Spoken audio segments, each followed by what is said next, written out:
Ryan, how's it going? Going great. How are you doing today? Very good. Very good.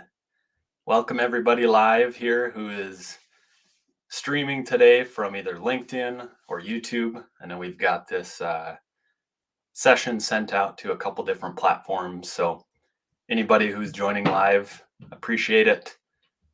Feel free to obviously drop comments, ask questions throughout the broadcast here. We do have the ability to see what you're saying and interact. So of course, we want this session to be as meaningful as possible for you. But of course, after the fact, it will be recorded. It will be available to view. So if you want to rewatch portions or share out to your teammates, you'll have the ability to do that. So as a kickoff, Ryan, I think it's important to set the stage of what we're talking about here, what we're doing, right? So I know a year ago, I think it was January of 2023, we had done an M365 license overview and had really good, responses, really good feedback from it. And it's crazy that it's already been over a year And since we've nothing's had changed at all. So No, nothing's changed, right? nothing's changed. Yeah. So I think we wanted to obviously have the opportunity to give folks the, ability to get updated on some new changes. Obviously, there's been some big announcements Microsoft wise in the market, AI, security, all those things. So we've got some content put together. I'm going to share out a slide deck. Don't be worried. We're not going to do death by PowerPoint here, but hopefully Just at least 96 slides. A lot of text. hopefully at least set the foundation for what we obviously believe the Microsoft value prop is for M365 or Microsoft 365 specifically. But then we've got some fun things to look at, ways we can kind of slice and dice the licensing and try to understand like this complex license environment, which I think we were talking with some individuals earlier this week, I think is probably by design, right? Just because there's like an unlimited amount of potential customers and how they could use the product. So there just has to be complexity with it. Mm-hmm. All right, so let me pull this up and we'll start here. Can you remove that logo from the bottom? Awesome. All right, so we'll kick it off. So just quickly introducing ourselves. I'm Grant Melstead. I'm a modern workplace security specialist here at Microsoft, based out of Fargo, North Dakota. And I've been with the organization 8 years, held a couple different roles. I worked in the Azure space for the first portion of my time here. And now in the last 4 years have really focused on modern workplace and security. So that's me. Ryan, you want to say hi quick? Yeah. Ryan Parsons. I'm a customer success account manager, which means I help with customers who have unified accounts. But prior to this, I worked for a city government for a decade where I helped manage our Office 365 licenses, Intune, SCCM, Azure, and sort of all of that. So I get the customer side of this, a lot of my conversations that I can hopefully bring that to bear in this. You're the boots on the ground resource who actually was like, oh, Grant, told me this, sold me this. How did it actually work? How did we actually manage? Got all the scars, man. Do this. And so Ryan and I, we both work together supporting public sector customers, so cities, counties throughout the country. So really to start off, I think something we to both agree on is like the technology landscape has become extremely complex. I at least come at it from like when I started at Microsoft, really cloud was starting to take off. And that's where majority of like my experience and my focus has been in cloud. Um, but obviously like there's so much more than that, right? You've got your on-premise environment, you've got your cloud services, you've got things like IoT devices, you have on-premise infrastructure, you have company-owned devices, you have bring your own devices, you have in-person employees, you have remote employees. So Ryan, like, I mean, even in just like your experience, what does like this slide actually mean, or what can you talk about as just like, yeah, it was complex from your But perspective? what's interesting to me is a lot of this stuff, I feel like the tools we got access to made managing things easier, which is great, right? We started collapsing from tools. If we had 20 tools, maybe we got down to 3, and those tools could do more. But one thing I think is interesting to note is like it was sort of this node path in this slide, right? You can see, lines connecting things. Well, once we could manage or work devices better, also became, well, how are you going to manage personal devices? All right, that's a whole other edge to the environment that we hadn't been managing previously. Now let's manage that. Now you have IoT. Right? Internet of Things is enormous. There's a casino in Vegas got hacked originally through the temperature sensor in a fish tank. Right? You can't ignore these things anymore. So Yeah, I feel like the technology's gotten so much better. There's so much more capability, but everything it touches has grown in a way that you can't just sit back and go, oh yeah, I've got my firewall, I've got my on-prem stuff, I'm just wall myself off, and that's where I sit, because it's not what the world is anymore. The world is everywhere, which makes it exactly. interesting. That's why I like IT, is that you can't just assume that you know stuff because it's been 6 weeks and something new is happening, and got to get out there and learn it. Isn't that the truth? So again, I mean, I think it's a complex environment. Um, by we've really expanded the attack surface. We've opened up all these new vectors of potential areas where you can be attacked, things like that.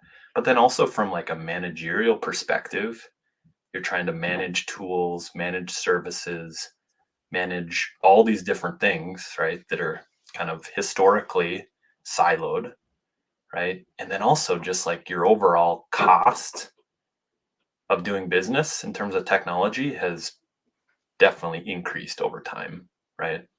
Yep. Okay. Yeah, the cloud is really cool, but it's still costs money. So I think I want to bring this slide up quick, really to just help, you know, people understand the magnitude, right, that Microsoft has in the market.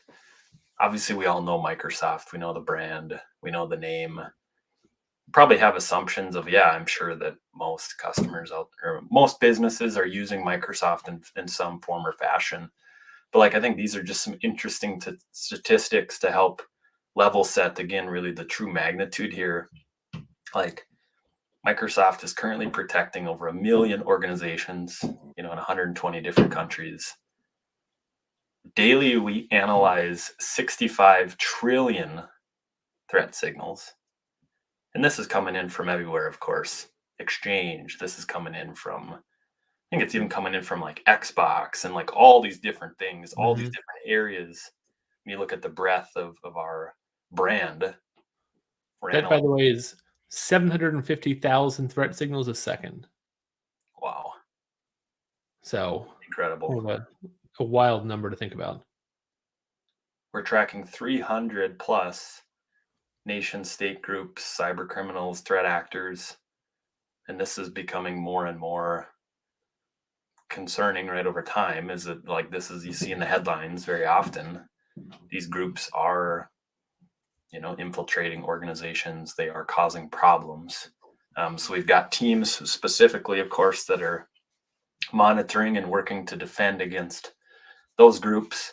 And then last year alone, it looked like we blocked 70 billion attacks.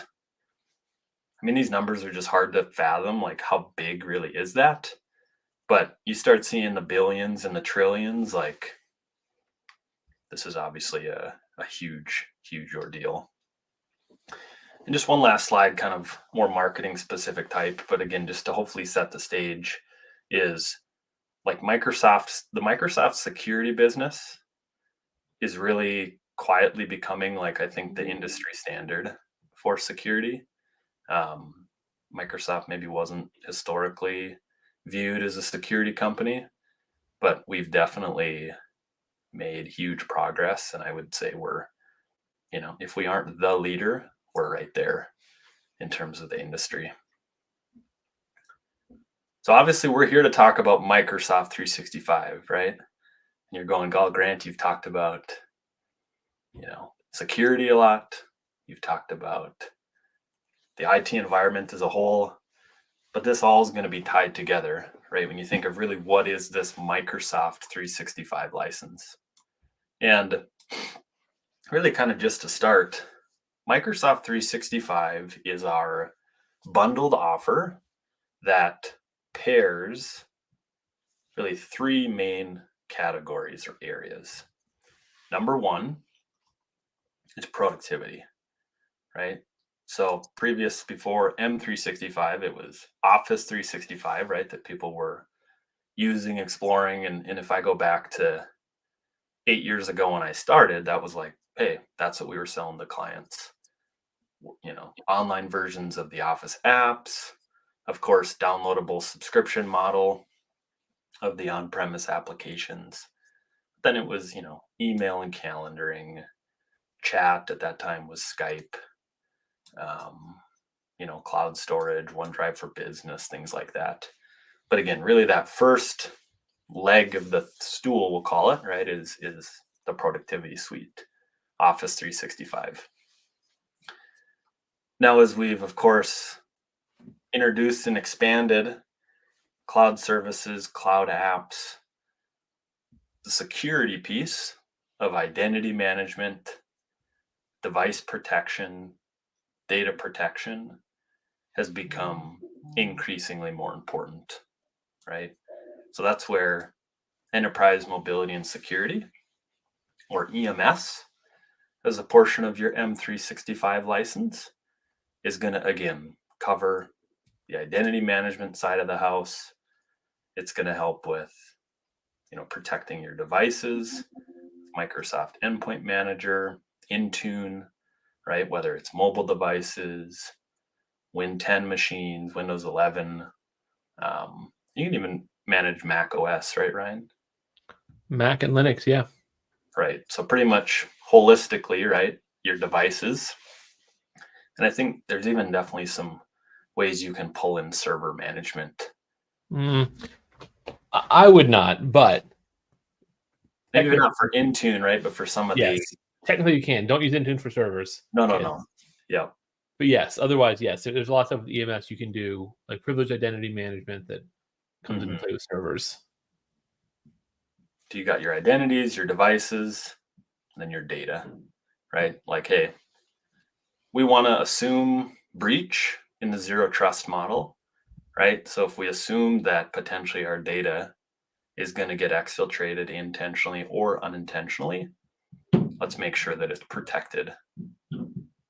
That piece is interesting lately, especially when you talk about AI, right?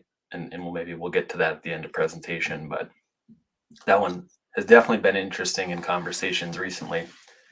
And then lastly, the Windows Enterprise license, or Windows. This is an old slide, Grant. It's got Cortana and Windows 10 on there still. Oh my! But that's part of the joy of working here. I feel like is when stuff starts shifting, it shifts fast, and sometimes our materials don't keep up. But that should now say Copilot, right? It should.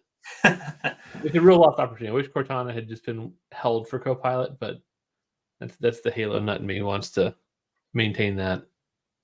Definitely. Anything you'd add? I mean, I think that gives at least kind of the framework or the ground level foundation, right? Of M365 is, again, this holistic bundle: productivity, end user security, and then getting the operating system licensed on an end user's device.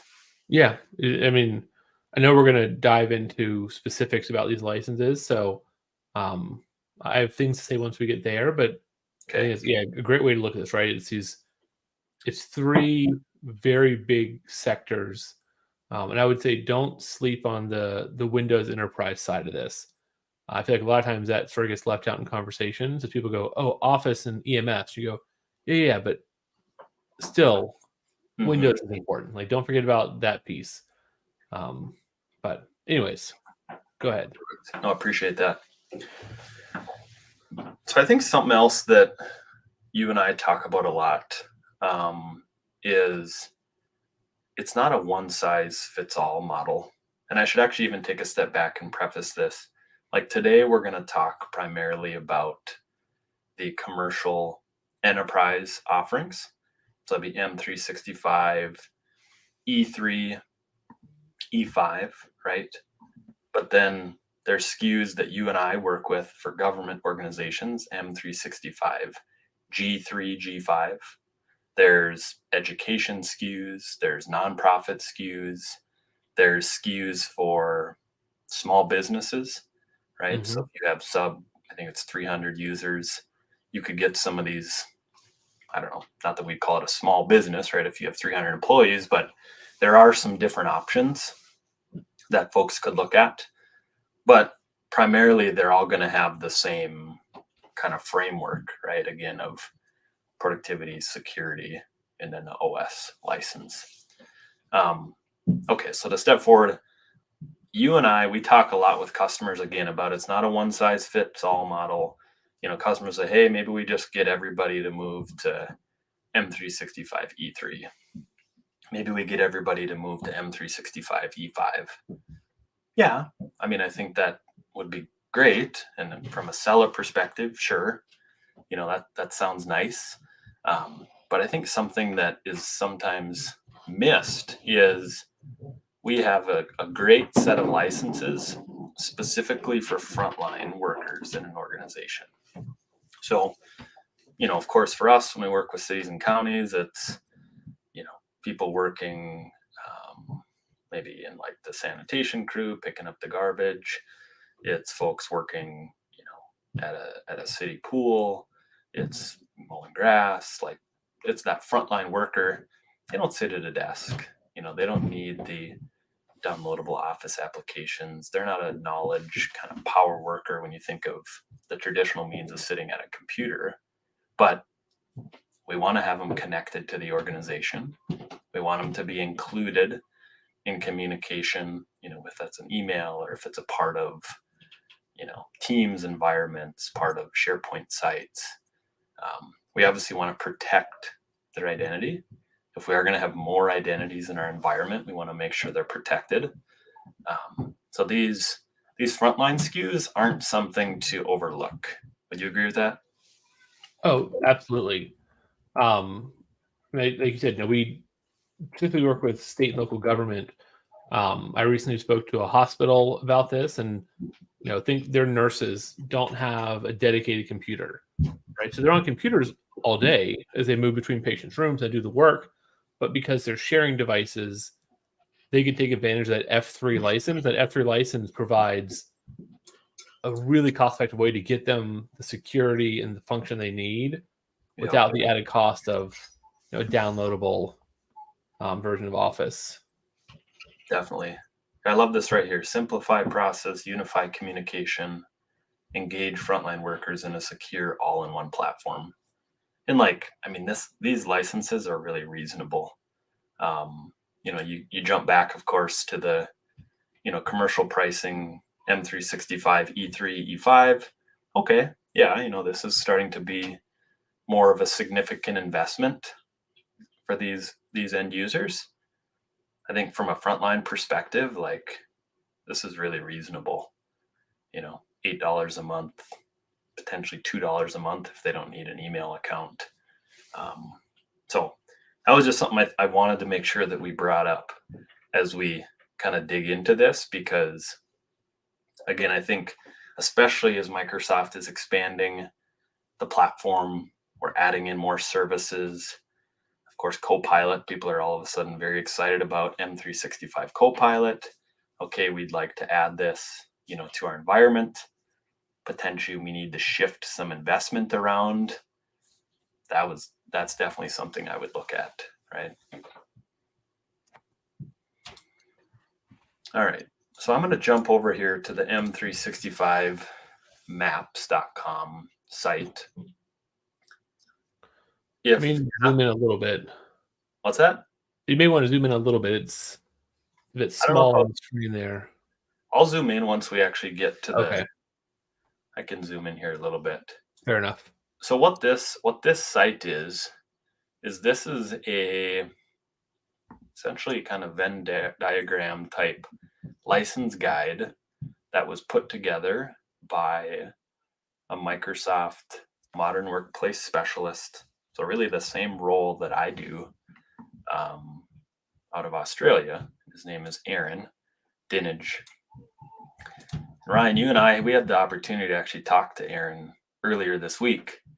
And we'll be having that recorded session available for folks to watch next week, Wednesday. So definitely if you have used this tool, or if today is the first time seeing it and you say, hey, that's valuable, definitely watch the recording next week, Wednesday, because we were able to have a really neat conversation with Aaron about this tool, why he put it together, how he maintains it, what's the future look like for this tool specifically. But the reason we're going to look at this is because it's a tool that I would say most Microsoft sellers use, at least from my perspective. I know in your side of the house, you're using it a lot. And tell me that little story about the engineer that was pulling this up. That was kind of a good one. Oh yeah, this comes up. I think almost every call I have with a customer, and even with now engineers talking to customers, is they will pull this up to explain what's going on with their customers. Right? It's interesting that Aaron is a Microsoft employee.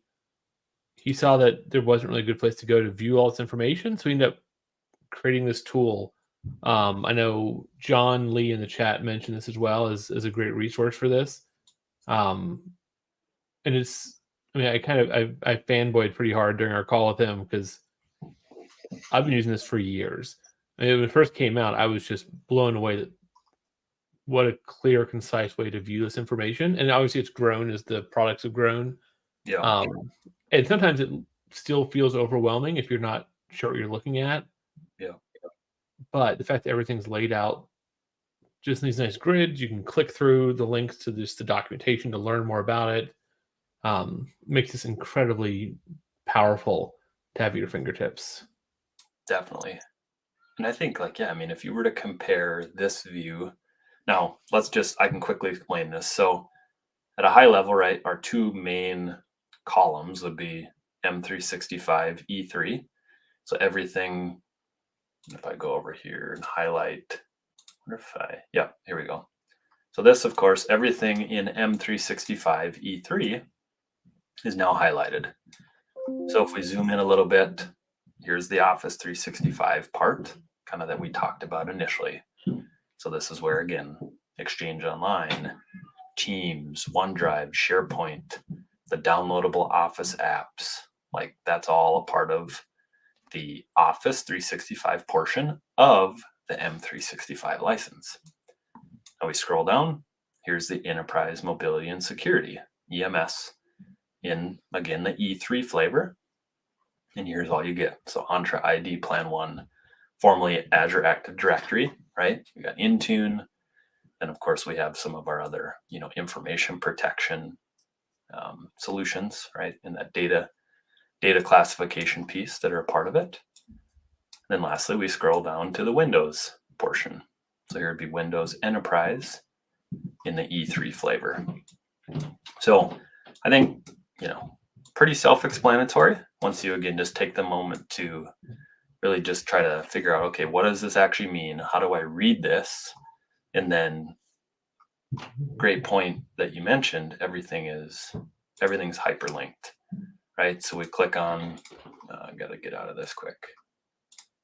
Oh, it's gonna make me. So everything we click on, we say, hey, we wanna learn about Exchange Online Plan 2.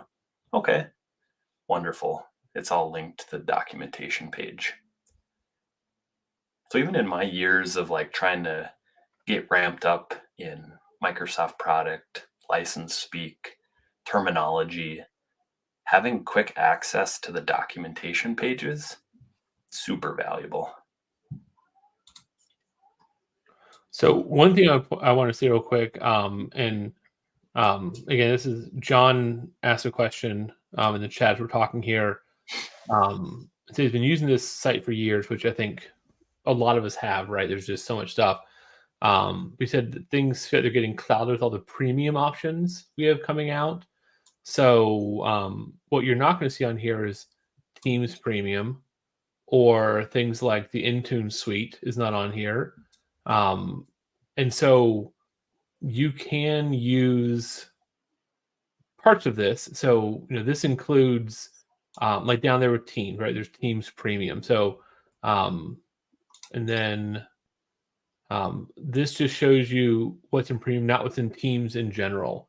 So there is sort of this disconnect, this gap in some of these, only because it's really hard sometimes to figure out where things overlap, right? If you don't have the Teams basic licenses you get through Office, Teams Premium isn't going to do anything for you. In the Microsoft Enterprise, in the E3, it says Intune Plan 1, not just Intune anymore. So that's a weird thing. So if you look and you're like, oh, well, then what is Plan 2? There's no Plan 2 listed on this document. Oh, that's the Intune suite, which now comes with more functionality. So you're right. We had in our talk with Aaron, we talked about that this has not been updated, I think, since like June, July. But he's got some really interesting stuff coming. And if you have suggestions, he said, go find him on LinkedIn or Twitter and talk to him. I think he was entirely too humble for what he's made. I think he should be up there with like Michelangelo and Da Vinci with his artistic prowess, how useful this is right now for us. But there's so much stuff in here that you're right. It gets difficult to visualize what this stuff means. John, I'm not even going to talk about Copilot because we've done that in a couple other things, and that's confusing. We named everything Copilot. That is one thing that Aaron said. Everyone keeps asking, when you're going to get Copilot on there? So we'll probably see that on there soon, I'm sure. But otherwise, yeah.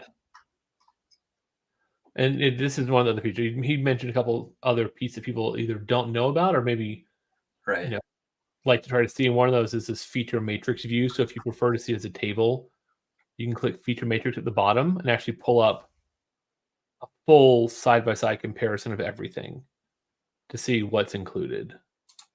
Yeah, because I used the heck out of the first visual ones that we showed. But obviously each individual might have a different way that they like to, consume the content. And this will just export it. Showed us. Yeah, export it. Right. You can export this as a PDF or whatever or print it out and have an option to share in a meeting if you need to. So yeah, so I think for the two that, we're of course mainly focusing on M365 Enterprise, this frontline one, I would definitely take some time to just look at this, because, again, I think these frontline SKUs can be really beneficial for customers. And it's something just, we talked about a little bit about the cost breakdown, right, between what that happens and what you can get with it. So there's a frontline F5 license, which is actually just a security step-up license. And I've had a couple of customers now that in doing EA removals, we've talked through what their options are. They were able to go from a G3 license for everyone and split it off into an F3 and a G3, but with a bunch of additional security features added in there. Mm-hmm. So they're not having to try to put everyone to the same level, right? Now the lifeguard at the pool doesn't need the full G5 suite. Exactly. But they could benefit from the F3 suite with the F5 add-on, which gets them all the same security of the G5 without some of the additional costs that come with it. So it's a great option for you if you're starting to look at licenses. Don't be afraid to look at trying to separate people out by role and what they actually may use. I think that's a perfect segue into kind of the next conversation piece. So at the E3, G3 level, right? And even for F3, again, I think the main portion of that, at least in terms of kind of the meat, is your productivity suite. And then I would say you have the basic level of the security and compliance tools, right? So in terms of identity management, like, yeah, you can enforce MFA. You can leverage conditional access. You can, help me out a little bit, Ryan. I mean, there's a lot of things you can do. You can do the device management with Intune. You can do Self-service the password reset is a big one. self-service password reset. You can do the information protection, the manual labeling of data in an organization. You say, hey, you know what? If people in HR or in finance or whatever role, right? If you have identified potentially sensitive information in your organization, you can do manual labeling for that, right? So again, I think it's going to be sufficient at a baseline for what organizations at least need to start with. But then really where the advanced E5 features come into play are going to be where I think folks can really look at consolidation of vendors potentially. So we're like removing the need for third party, identity providers, third party endpoint protection, third party mail filtering solutions, right? So there's a lot that can be said in that specifically, at least from a security and compliance perspective, because really the E5 bundle is going to be broken into, I kind of say, three main categories: a security category, a compliance category, and then lastly, kind of some bells and whistles productivity wise of, and I guess this isn't necessarily but Power BI Pro, Teams as a phone system or a full like telephony solution. Those are going to be a part of that kind of third piece of what the E5 step up is, right?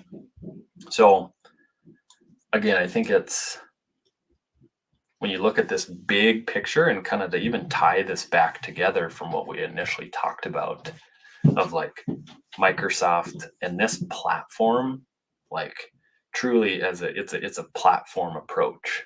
Like it's not a point solution offering. Like really where this is valuable is the consolidation for management, the even streamlined perspective for an end user of being able to stay in a relatively limited amount of separate windows, right? Maybe they access to do their work.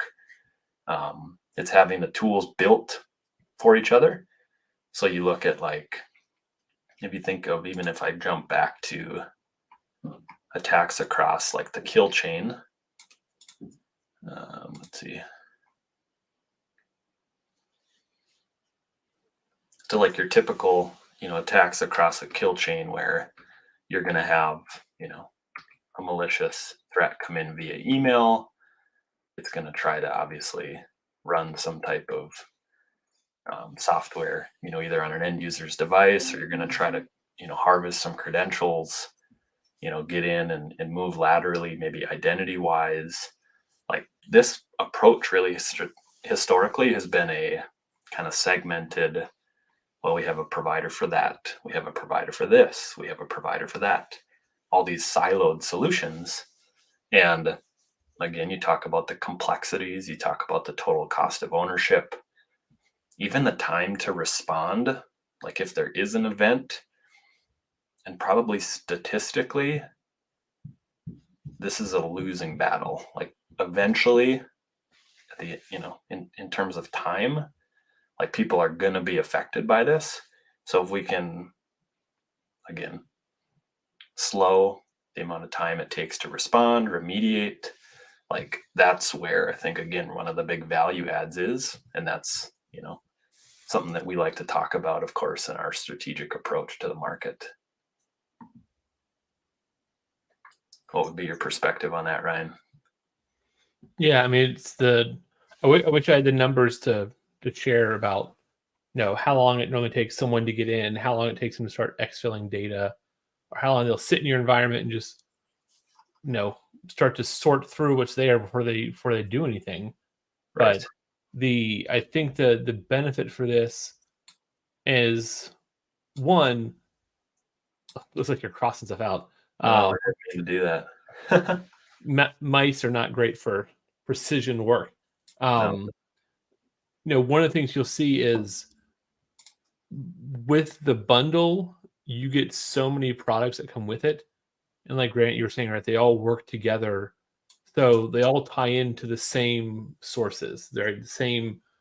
It's a single pane of glass you get that's going to show you all this information. And then you get all the learning in the background that's Yeah. going to do that as well.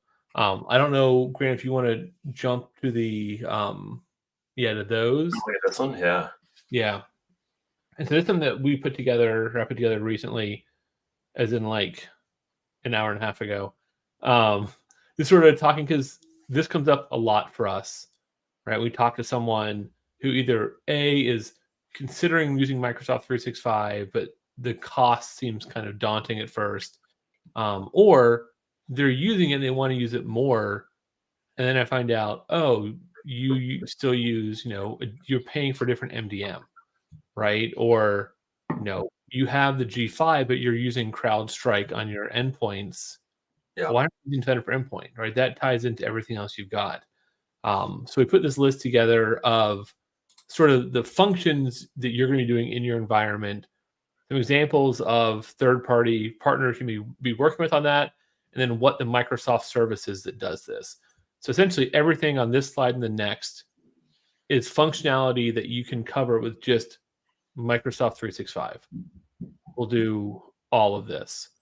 Now, there are some license level differences, and that's why you can see the lowest licensing level there, right, is for data analytics, for instance, Power BI.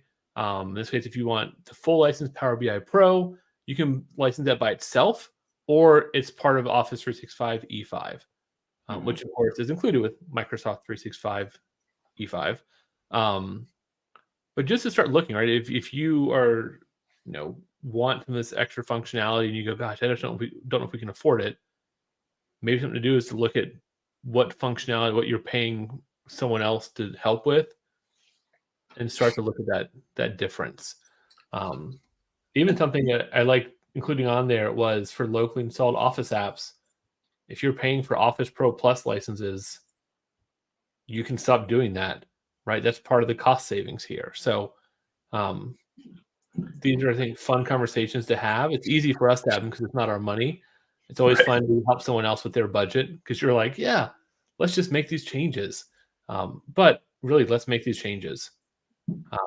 I think you're going to find it's easier than you expect.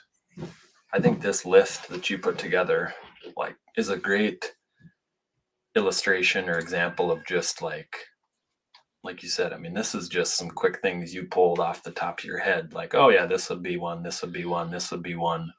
Like, I've seen some graphics that I couldn't pull into today's conversation that show 100 different vendors, right? Mhm. That really we can fulfill the need that a client has with an M365 license. So I would say, like, for today, I know that, again, we've covered a ton of content. We've kind of jumped around from like slide decks to obviously the maps page, and by no intent is our focus like, okay, you're going to be a license expert and you're going to know exactly what's in each plan and how to talk about it and such.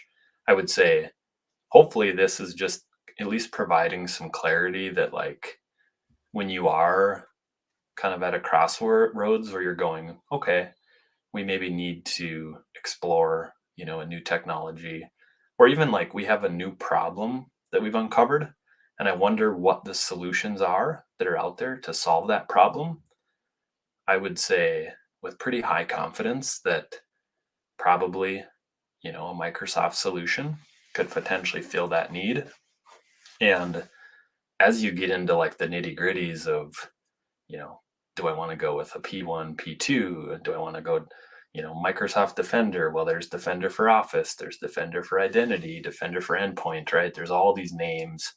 And then Copilot, right? Like, is it M365 Copilot? Is it GitHub Copilot? Like, use this type of information at least to help you get the base level understanding so that you can feel comfortable, like, asking the follow-up question, or, trying to just, again, figure out, like, hey, where is going to be the best place for my organization to be at?